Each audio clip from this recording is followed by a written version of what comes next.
نحمده ونصلي على رسوله الكريم اما بعد فاعوذ بالله من الشيطان الرجيم بسم الله الرحمن الرحيم رب اشرح لي صدري ويسر لي امري واحلل عقدة من لساني يفقهوا قولي. ذکر اذکار کا کیا حال ہے؟ چل رہے ہیں تھوڑے یا زیادہ؟ سبحان اللہ و بحمدہ پڑھنے کا کیا اجر ہے آپ بتائیے؟ سونے کا پہاڑ خرچ کرنے سے بھی زیادہ بڑا اجر ہے اس شخص کے لیے جو سبحان اللہ و بحمدہ ہی پڑھے. خاص طور پر کب زیادہ پڑھنا؟ جب انسان خوف کھائے. کس چیز سے؟ رات کے اندھیرے سے اور دشمن سے مال خرچ کرنے سے. پڑھیے کم از کم 3 دفعہ سبحان اللہ و بحمدہ سبحان اللہ و بحمدہ. اللہم انی اسألک علما نافعا بھی پڑھیے 3 دفعہ پڑھیے. سبحان اللہ والحمد للہ ولا الہ الا اللہ واللہ اکبر بھی 3 دفعہ پڑھیے. دروشی پڑھیے کیونکہ جمعے کا دن دروشی پڑھنے کا دن ہے. کل ہم نے استغفار کے بارے میں پڑھا تھا کہ یہ مہینہ گناہوں کی بخشش کا مہینہ ہے اور اس میں ہمیں پوری کوشش کرنی ہے کہ ہم اللہ سبحانہ وتعالی سے اس مہینے کی بات پوری طرح بخشش حاصل کر چکے ہوں. نبی صلی اللہ علیہ وسلم روایت کرتے ہیں اللہ سبحانہ وتعالی سے، حدیث قدسی ہے. اللہ تعالیٰ فرماتے ہیں یا عبادی انکم تخطئون باللیل والنہار وانا اغفر الذنوب جمیعا فاستغفرونی اغفر لکم. اے میرے بندو تم دن رات خطائیں کرتے رہتے ہو اور میں تمام گناہ بخش دیتا ہوں، لہٰذا تم مجھ سے بخشش طلب کرو میں تمہیں بخش دوں گا. بخشش کے لیے سب سے اہم چیز کیا ہے کہ انسان اپنی ندامت کا اظہار کرے، اپنے گناہ پر شرمندگی. تو اس کے لیے آپ کو کرنا یہ ہے کہ اکیلے میں آج بیٹھ کر، صرف آج ہی نہیں پورا مہینہ اگر یہ عمل کرے تو بہت ہی مفید ہوگا. اکیلے میں بیٹھ کر اپنے کسی ایسے گناہ کا ذکر کریں اللہ تعالیٰ کے سامنے جو صرف آپ کو پتا ہے. اللہ نے دنیا میں وہ آپ کا گناہ چھپایا ہوا ہے. اور اللہ سبحانہ تعالیٰ سے اپنی کمزوری کا اعتراف کریں، شرمندگی اور ندامت کا اظہار کریں اور پھر رو کر اللہ تعالیٰ سے معافی مانگیں، کیونکہ فَإِنَّهُ لَا يَغْفِرُ الذُّنُوبَ إِلَّا أَنْتَ. اللہ کے سوا کوئی بھی ایسا نہیں جو گناہوں کو معاف کر سکے. تو اس لیے بہت ضروری ہے کہ ہم ندامت اختیار کریں، شرمندہ ہوں، اپنی غلطیوں کو مانیں. اور جب ایک انسان غلطی مان لیتا ہے تو پھر التائب من الذنب کمن لا ذنب لہ. انسان اتنا صاف ہو جاتا ہے گویا اس نے کوئی گناہ کیا ہی نہیں. کمن لا ذنب لہ. اسی طرح توبہ کے لیے اگر کوئی کبیرہ گناہ سرزد ہو چکا ہے زندگی میں، پاسٹ میں، جو آپ کو ہانٹ کرتا رہتا ہے، بار بار آپ کو پریشانی ہوتی ہے، تو اس کے بارے میں کیا کرنا چاہیے؟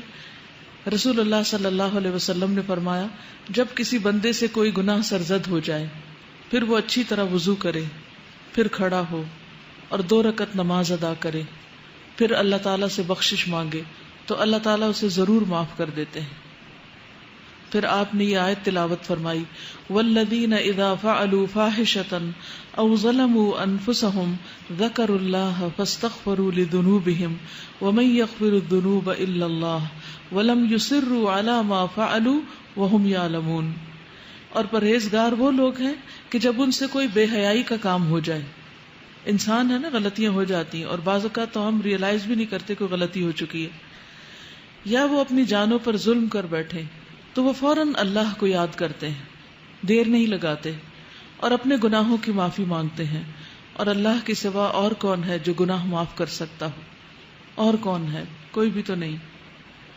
ساری دنیا بھی اگر ہمیں پاک باز پاک دامن قرار دے دے اور یہ کہے کہ آپ تو بہت ہی نیک لوگ ہیں اور سرٹیفکیٹ جاری کر دے اور ایوارڈ اس پر دے دے ہمیں کہ ہم نیک ہیں، لیکن ہم نیک نہیں ہو سکتے جب تک کہ ہمیں اللہ سبحانہ تعالیٰ کی طرف سے نجات کا پروانہ نہ مل جائے.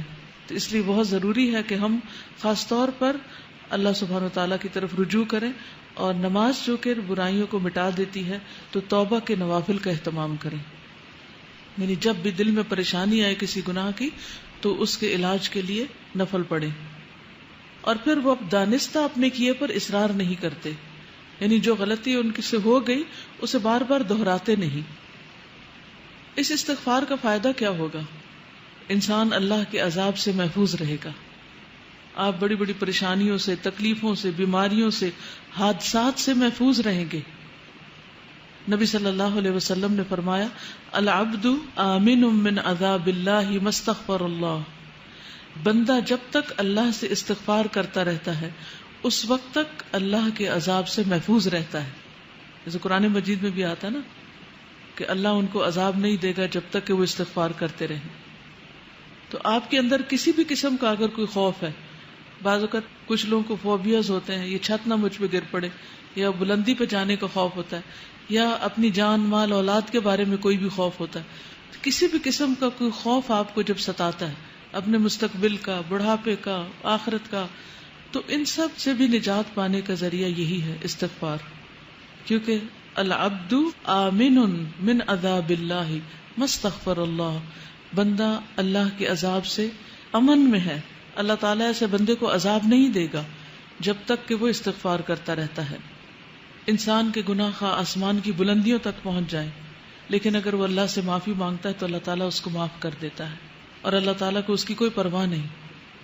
یعنی ایک تو یہ ہوتا ہے نا کہ ہم جیسے کسی کو معاف کر کے بھی معاف نہیں کرتے، بار بار وہی غلطی دوسرے کی دہراتے رہتے ہیں، یا اپنے آپ کو رلاتے رہتے ہیں، یا اس پر تکلیف محسوس کرتے ہیں. لیکن اللہ سبحانہ و تعالیٰ اتنی وسعت والا ہے، علم والا ہے، حلم والا ہے کہ اس کو کسی بھی ایسی چیز کی کوئی پرواہ نہیں کہ وہ کس کا کتنا بڑا قصور معاف کر دے. اس کے خزانوں میں کوئی کمی نہیں آتی، اس کے لیے کچھ مشکل نہیں، نہ اس کے اندر بخل ہے اور نہ کسی قسم کا کوئی حسد ہے. وہ خوشی سے معاف کرتا ہے. بس شرط یہ ہے کہ ہم معافی مانگنے والے ہوں. اور ہر انسان خطا کار ہے، اور بہترین خطا کار وہ ہیں جو بہترین اور بہت زیادہ توبہ کرنے والے ہیں، التوابون ہیں. اور پھر یہ بھی خوشخبری ہے کہ آپ کے گناہ نیکیوں میں بدل جائیں گے. یعنی جو غلطیاں، کوتاہیاں، کمیاں ہو گئی وہ الٹا نیکی میں بدل جائیں گی. اور خصوصاً جب انسان استغفار کرتا ہے اور جیسے کوئی نیا مسلمان ہوتا ہے. اسی طرح اپنی بک آف ڈیڈ کے بارے میں کبھی کبھی ہمیں ضرور فکر لگتی ہے کہ پتہ نہیں اس میں کیا لکھا ہوا کس درجے کا سامنے آئے گا، اور اسے دیکھ کر ہماری کیفیت کیا ہوگی، ہمیں اتنی شرمندگی ہوگی، ہم اسے فیس کر سکیں گے یا نہیں. تو جو شخص چاہتا ہے کہ اپنا صحیفہ دیکھ کر خوش ہو جائے، اسے چاہیے کہ استغفار کی کثرت کر دے، کیونکہ اس میں سے وہ سارے انوانٹیڈ چیزیں رب ہو جائیں گی، اریز ہو جائیں گی، صاف ہو جائیں گی. جیسے بچے کام کرتے ہیں نا، ہوم ورک کرتے ہیں اور بڑے کانشیسلی کرتے ہیں، پھر اگر کوئی ایکسٹرا ڈاٹ بھی لگ جائے تو فوراً ربڑ لے کے اس کو مٹانے لگتے ہیں، یا وائٹنر لے کے اس کو، کہ یہ نظر نہ آئے. تو اسی طرح ہم بھی ہر روز اپنا ہوم ورک کر رہے ہیں آخرت کے لیے، اور کچھ نہ کچھ دھبا اس میں لگا ہی بیٹھتے ہیں، نہ چاہتے ہوئے بھی کہیں نہ کہیں کچھ ہو جاتا ہے. تو اس کے لیے بہترین طریقہ کیا ہے کہ ہم ساتھ ہی استغفار کا وائٹنر پھیر دیں، اور اتنا خوبصورت رجسٹر ہو کہ دیکھ کے دل خوش ہو جائے.